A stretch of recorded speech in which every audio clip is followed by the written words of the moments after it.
All right, and thank you for joining me for this edition of the EV Revolution Show. My name is Kenneth Bokor, your host for this special edition show. As you can see, I had this beautiful, brand new Mercedes-Benz EQS behind me here. And I want to thank Mercedes-Benz Canada for inviting me to this press event here, this media event, where they've brought in a pre-production EQS sedan model for us to go goo-goo and gaga over and drool. It's a beautiful car, and I'm going to tell you all about the different specifics, so let me get right into it. Now, the EQS is the first all-electric sedan from Mercedes EQ line. It's also their first model on their brand new all-electric architecture called EVA, simply means electric vehicle architecture. And it really is designed for luxurious and executive class electric vehicles. Mercedes wants to fuse technology, design, and functionality, and even connectivity into these vehicles, and it has a whole lot of that going for it. The official name of the EQS sedan is the EQS 580 4Matic sedan, and it will arrive in Canada and the United States in the fall of this year, and even in other parts of the country like Europe and beyond in 2021. As part of Mercedes-Benz plan, they call it Ambition 2039 initiative, they're working on offering a carbon-neutral car fleet within 20 years. And as early as 2030, they want to have half of their vehicles globally featuring electric drive systems. Now that does include all electric and plug-in hybrids. Now, although the EQS is a close relative to the S-Class, as you can see, it is built on that all-new electric architecture, as I mentioned. As you can see, the design has bow lines and a cab-forward influence into it. Also a fastback with the rake of the rear. The EQS is clearly distinguishable from combustion engines, even at first glance, and Mercedes-Benz did that on purpose. So Mercedes-Benz engineers and design folks worked on aerodynamics, and as you can see, it's a beautiful design that actually achieves a drag coefficient of 0.20. Now, Mercedes-Benz claims that this is the most aerodynamic production car in the world, and I guess they're right, because this is actually in production now. Now, one thing that's revolutionary that's coming from Mercedes on this vehicle is something called their digital light headlamp technology. Now, they come standard in the EQS 580 4Matic sedan.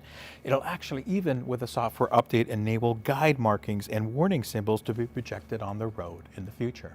Now, the digital light has a light module with 3 extremely powerful LEDs in each headlamp, whose light is refracted and directed by 1.3 million micromirrors. Boy, it's a lot to say. The resolution is therefore more than 2.6 million pixels per vehicle.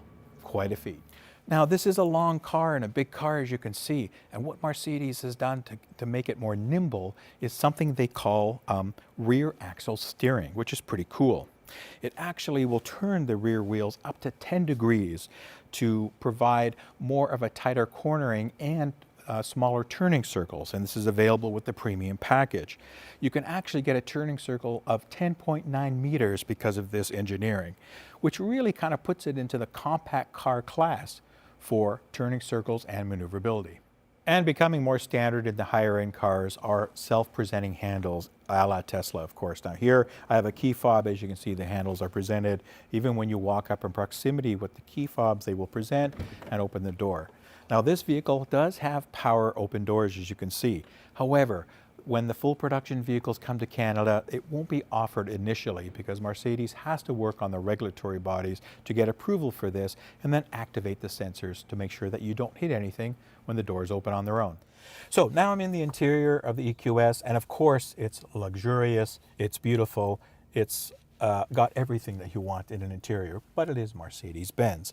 Now, as you can see, it's an expansive interior. It features leather seats, a sustainable Neotex dash, and wood grain trim all around. Now, the standard Mercedes-Benz EQS vehicles will come with 12.9-inch capacitive touchscreens with a centrally vertically oriented screen comprising the entire central console. But here as an option, you see the Mercedes-Benz UX Hyperscreen, which again is a standalone option that you can order. And it is really what sets this vehicle apart. It's a massive, from A-pillar to A-pillar, curved screen that incorporates 3 main display sections.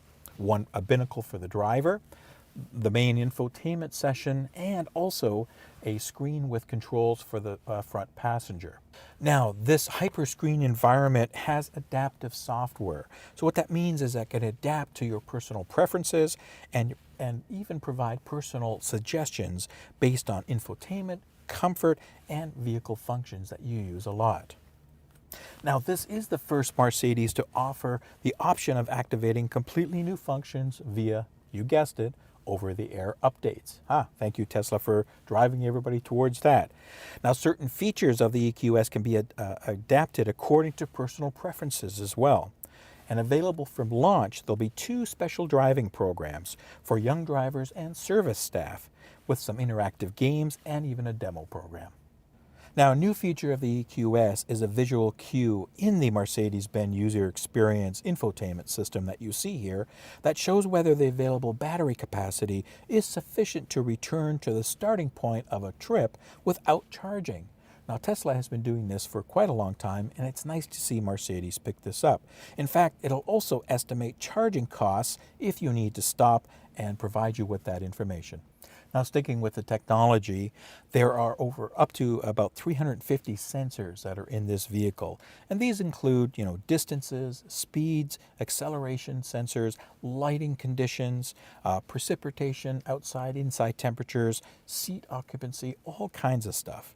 Now, one thing that this thing does provide is an artificial intelligence.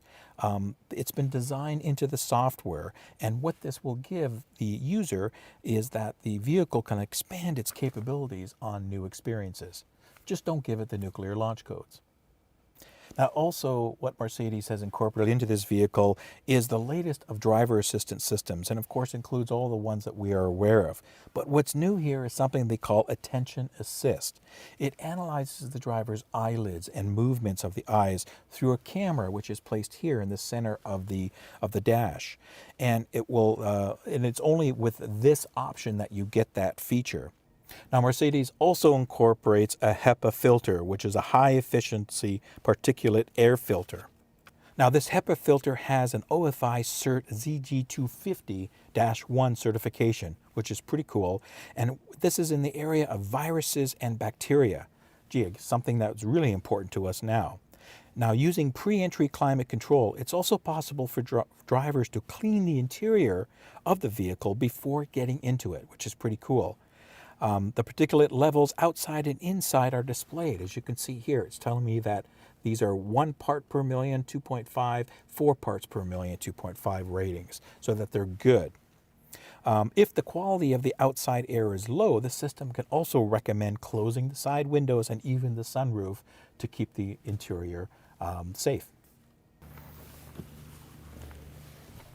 All right, so showing you the rear seat room here, of course, tons of leg room. I had it set for me and I'm only 5'7", so you can judge that. Headroom for me is adequate. However, if you are super tall, you may bump your head, but the seat does recline a bit. It has some power functions, massage, all that kind of goodies. Now, each passenger in the rear also gets their own display, as you can see, for temperature controls, watching movies, video games, all kinds of entertainment features. It's a very comfortable environment here, and I'm sure people will love it. All right, so for rear boot space or hatch, this is a fastpack, so it's a hatch. Of course, the remote lets you open it remotely, and it is a generous size. It provides 610 liters up to 1,770 with the seats folded down. That equates to about 21.5 to just over 62 cubic feet.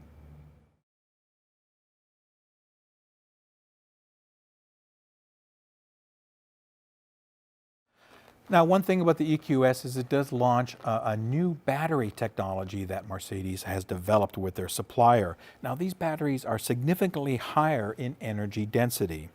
It uses a usable content of 107.8 kilowatt-hour battery pack size. And the innovative battery management software allows updates, as I mentioned, over the air. So things should get better over time with this vehicle.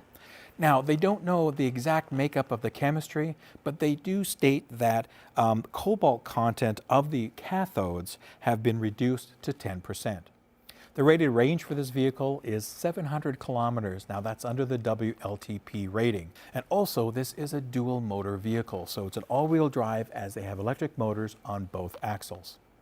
Now charging, Mercedes of course, like most other manufacturers, I'll pop this open, uses your standard CCS combo port for charging. It does support up to 200 kilowatts of DC fast charging. Oh, and if you're charging at home or public level 2 charging stations, it will support up to 9.6 kilowatts of AC charging. Of course, EVs support regenerative braking, and so does the EQS. In fact, Mercedes has 3 energy recovery levels built into the vehicle and a coast function, and they're controlled through paddle shifters on the steering wheel. It also supports one-pedal driving. Now, one thing for North American customers, and it probably will be similar to other parts of the world where this car is released into, but especially here in Canada, the EQS will come with a 3 years Mercedes Me Charge and green charging service. What that does is give customers the ability to charge at thousands of public charging stations coast to coast for 3 years for free. There'll be some specific restrictions on that, but similar to what we're seeing from the other OEMs. All right, well, that's it for this edition, this special first look at the Mercedes-Benz EQS 580 4Matic. A beautiful, fantastic machine, and I can't wait to get my hands to drive one. Want to thank Mercedes-Benz Canada again for inviting me to this media event to get a first look at something that's coming into Canada in only a few months, which is really, really interesting. Now, no pricing has been given on this vehicle yet, but if you look at the S-Class, the new S-Class that's available on their websites, it probably won't be that far from that. So that'll give you an idea of budgeting. I mentioned availability. Again, this will be coming to Canada, the US, and many other parts of the world where Mercedes sells the S-Class into. So look to it to many of the Mercedes dealers coming in the next several months. And they may even be taking pre-orders and reservations now, but check out their website. So thanks for joining me in this show. Again, everybody who watches me on YouTube and subscribes, thank you very much for that. If you haven't subscribed, please do. It's important. Always appreciate comments and feedback. I'd love to hear what you think of this vehicle.